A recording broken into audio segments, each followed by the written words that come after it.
கொடைரோடு அருகே தனியார் தொழிற்சாலையில் தயாரிக்கப்பட்ட 301 டிராக்டர்கள் ராஜஸ்தான் மாநிலம் ஜெய்ப்பூருக்கு அனுப்பி வைக்கப்பட்டன. இதுகுறித்த கூடுதல் விவரங்களை செய்தியாளர் ஐயப்பனிடம் கேட்கலாம். ஐயப்பன், இந்த கொடைரோடு தனியார் தொழிற்சாலையில் தயாரிக்கப்படக்கூடிய டிராக்டர்கள் எப்படி வெளிமாநிலத்திற்கு ஜெய்ப்பூருக்கு அனுப்பி வைக்கப்படுகிறது? விவரங்கள் என்ன? நிச்சயமாக திண்டுக்கல் மாவட்டம் கொடைரோடு அருகே தனியாருக்கு சொந்தமான டாஃபேட் டிராக்டர் தயாரிக்கும் தொழிற்சாலை செயல்பட்டு வருகிறது. இங்கு தயாரிக்கப்படும் டிராக்டர்கள் அனைத்தும் இந்தியாவில் உள்ள பல்வேறு மாநிலங்களுக்கு விற்பனைக்காக அனுப்பி வைக்கின்றனர்.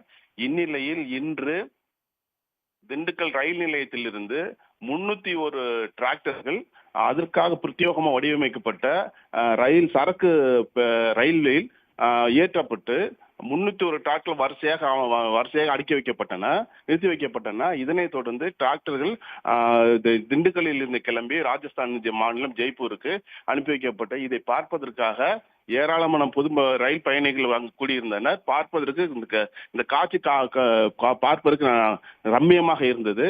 இந்த டிராக்டர் வரிசையாக அடுக்கி வைக்கப்பட்டு ரயில் பெட்டி மூவ் ஆகும் பொழுது அந்த காட்சிகளை பார்ப்பது மிகவும் ரம்மியமாக இருந்தது. நிச்சயமாக. விவரங்களுக்கு நன்றி ஐயப்பன்.